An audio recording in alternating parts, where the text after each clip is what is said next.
皆さんこんにちは。皆さんは EC261 法ってご存知でしょうか？今回の動画ではヨーロッパ旅行の際に事前に知っておくと役に立つフライトの遅延や欠便が発生した際に利用者が保証を求めることができる制度をご紹介したいと思います。私も実は自分が申請する立場になるまでは全く知らなかったのですが、知っておいて損はない情報なのでぜひ最後まで見ていってください。こちらが今回の動画の目次です。前半では制度の中身をご紹介しているんですけれども、後半では自分が実際にあったトラブルの内容とその時にどういうふうに申請したか、また結果はどうだったのかっていうところをお話ししております。この動画を作成するにあたって参照したウェブサイトなどはキャプションの方に記載しておりますので、ぜひそちらも確認してみてください。ではスタートです。まずはじめに EC261 法の正式名称は実はこんなに長いんですけれども、要するに2004年に作られた搭乗拒否、キャンセル、遅延が発生した際の搭乗者に対する保証サポートに関する規則のことを言います。ちなみに UK261 法とはイギリスが EU を離脱した後に作られた、内容はほぼ EC261 法と同じような制度になります。EC261 法の対象国が EU 加盟国と右側に書いてある一部対象国を加えたものであるのに対して、 UK261 法は対象国がイギリスのみとなっています。また支払い効果がユーロかポンドかという違いもあります。上のチャートにはそれぞれの制度が適用されるフライトの条件を記載しています。 EC261 法を使って説明をすると、出発地が EU である限りは到着地が EU 内であろうが EU 外であろうが、また利用する航空会社が EU の航空会社か EU でない航空会社かにもかかわらず保証を受けられます。一方で EU 外から EU 内へのフライトはEU の航空会社である場合にのみ保証が適用されます。 UK261 法でも同じ考え方が適用されます。次に規則が適用される搭乗条件について。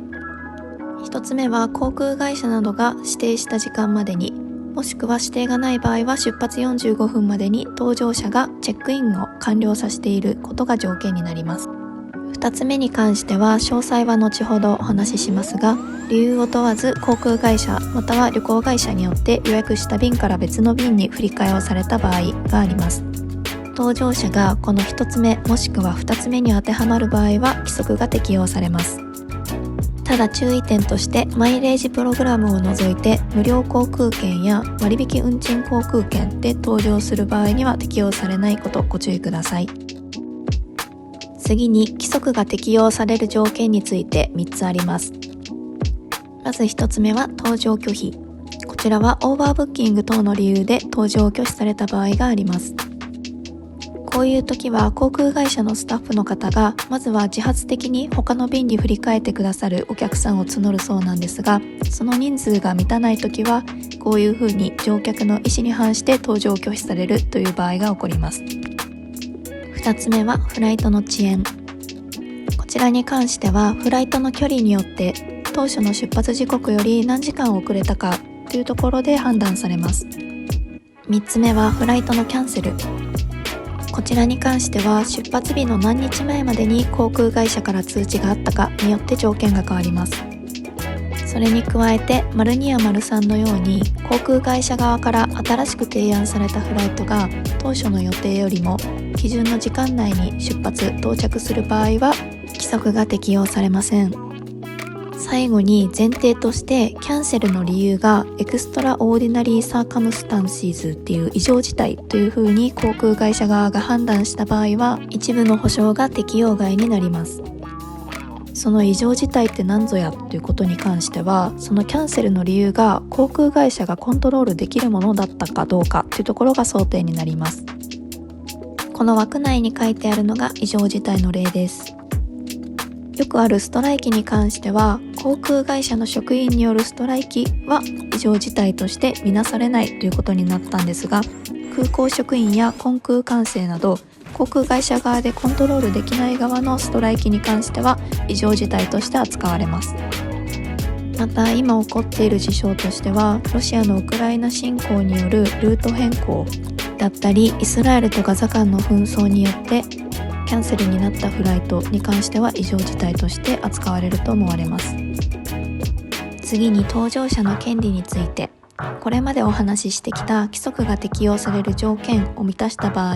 搭乗者にはこの3つの権利があります。1つ目は保証、2つ目は払い戻しもしくは路線変更、3つ目はサポートです。では順番に見ていきましょう。まずは保証について。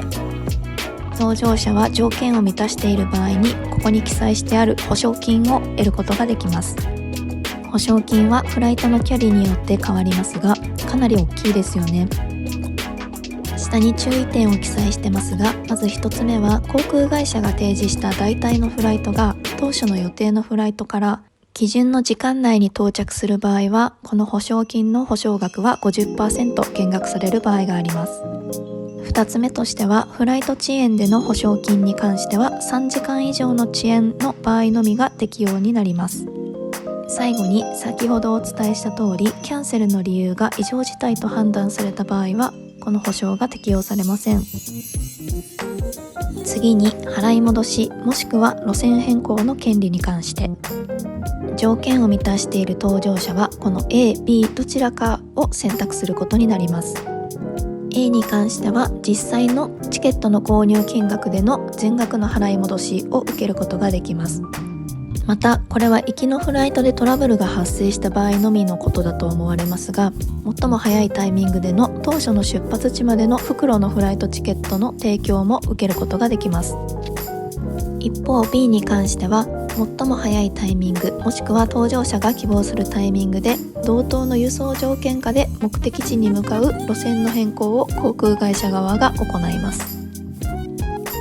簡単に言うと、この A と B は航空会社側がリスケしたフライトを受け入れるか受け入れないかということに関わってきます。また注意書きとして、フライトが欠便した場合はこの A か B を選ばざるを得ないことになりますが、フライトが遅延した場合に関しては5時間以上の遅延の場合のみ A の対応を受けることができます。5時間に満たない遅延の場合は基本的には待ちましょうということなんでしょうね。最後にサポートを受ける権利に関して、これは条件を満たした搭乗者はこの枠内に書いてあることを実施した際に発生した費用を航空会社に請求することができます。実際に遅延が発生した場合などは航空会社が空港でバウチャーを配ったりすることもあるらしいんですが、それがない場合はこれらによって発生した費用のレシートを必ず持っておくようにしましょう。またもう一つの注意点として、フライトがキャンセルされた場合にその航空会社が提供した代替便ではなくって自身で別の航空会社のチケットを新しく取得して払い戻しを選択した場合は、その出発日までの費用はサポートされないのでご注意ください。またこちらは番外編として遅延とかキャンセルとかそういう話ではないんですが、何らかの理由でもともと自身が予約していたチケットよりもアップグレードもしくはダウングレードすることになった場合は、アップグレードによって生じる費用に関しては搭乗者が払う必要は発生しません。一方でダウングレードされた場合はこの条件で航空会社によって払い戻しが行われます。ビジネスで予約してた人が仮にエコノミーとかにダウングレードされた場合結構痛いもんね。はい、ではここからは私が実際に経験したフライトの欠航に対する申請結果についてお話をします。2023年の8月28日、この日はイギリスでの3連休の最終日だったので、在英の方は特に旅行に行かれてた方多いかなと思うんですが、イギリスの航空交通管制システムに技術的問題が発生して、イギリス発着のフライトが何千便って大量に欠便された日でした。私が乗るはずだったリトアニア発ロンドン行きの便も案の定キャンセルになって、リトアニアが EU 加盟国であるのと、フライトがポーランド航空のフライトだったため EC261 法が適用されることになりました。キャンセルが出た後の対応としては、当日空港でカスタマーサポートのカウンターにすごい列ができてたんですが、並んで、そこでポーランド航空の方に直近の便に空きがないので7日後の便なら提供できますというふうに言われたんですが、7日間も待てなかったので別の航空会社のチケットを自分たちで手配しました。そのチケットも2日後に出発するものだったので、結果リトアニアには2泊延泊することになって、帰ってきた後に払い戻し、保証金、サポートすべての申請をしました。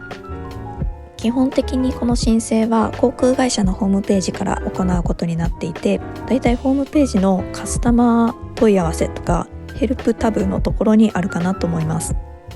私は今回航空券を航空会社から直接買ったのではなくって、トリップドットコムっていう旅行エージェントを介して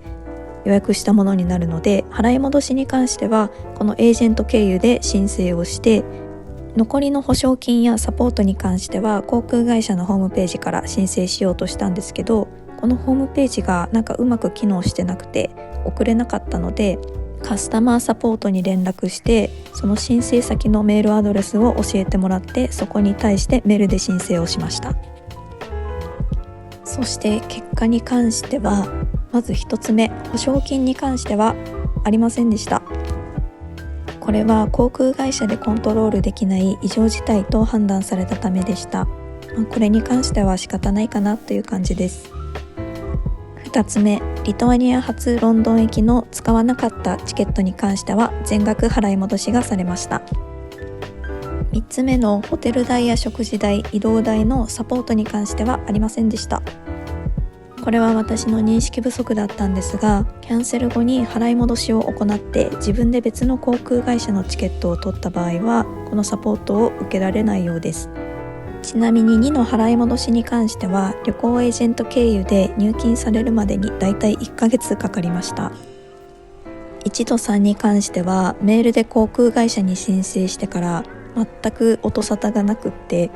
メールで何度もリマインドをしていたんですが、航空会社から返信が来たのは申請してから6週間後ぐらいでした。しかも6週間経ってきたメールで保証金とサポートは提供できませんという内容で、仕方ないけど結構悲しいよね。でもしっかり払い戻しは対応いただけたので良かったです。これを通して私もかなりいろいろ調べて勉強になりました。もうあってほしくはないけど、次またフライト欠便になってもなんとか対応できそうな気はしてます。ここでは当日遅延や欠便のトラブルが発生してから申請までの流れをざっくりお話しします。遅延の場合はそのままゲートで待っとくことになるのかなと思うんですが、キャンセルが起こった場合はだいたいおそらく皆さん空港のカウンターへ行かれるかなと思います。同じ便の人が一斉に空港のカウンターに押し寄せることになるので、早めのスタートを切れるのがベストですね。もしくはカウンターで対応していないとかだったら、航空会社のカスタマーセンターとかに電話をかけるのもいいかもしれません。その後、もしかしたら航空会社からメールで連絡が来る場合もあるかもしれないんですが、いずれにせよ代替便もしくは次の便の提案をされることになるかと思います。ここからはご自身の予定によってこの提案を受けるか受けないかが変わると思いますが、もし受けれない場合はなるべく早く別の航空会社の便だったり他の方法を探しましょう。というのも、私たちも別の航空会社の便を探し始めようとした時にはすでにもう直近の便は売り切れになってしまってて、数日後しか空いてない状況だったので、早いに越したことはありません。当日中に帰れないとなってしまった場合にはホテルの予約も必要になります。で、無事に旅から帰宅した後はできるだけ早く申請を行いましょう。申請は航空会社のホームページからご自身で申請をする場合と、申請代行業者経由で任せる場合があると思います。航空会社経由で申請をすると英語での複雑なやり取りだったり、何よりも返事が返ってくるのがなかなか時間かかるので、そこまでずっと自分がリマインドをし続けなければならないというストレスがあると思います。そういう面では手数料は引かれると思いますが、申請代行業者経由でまるっと依頼してしまうのもありなのかなと思います。私もこの件で申請代行業者とかもいろいろと調べてみて、自分のケースが保証に適用されるのかっていうことだけをまず無料で調べてくれたりする業者もいるみたいなので、そういうところにまず連絡してみるのもいいかもしれません。中でもエアヘルプさんっていう業者は、その保証が返ってきた場合は若干手数料引かれるんですけど、保証に適用されない場合はお金を払わなくていいっていうシステムになっているみたいなので、一回航空会社から拒否されてもダメ元でこういう業者経由で聞いてみるっていうのもいいのかもしれません。ホームページに結構保証のシステムに関しても詳しく説明が書いてあったりしたので、概要欄に載せとくのでぜひチェックしてみてください。では最後に、この保証に時効はあるのっていうことに関しては、使用した航空会社の本社が所在する国によって期限が異なります。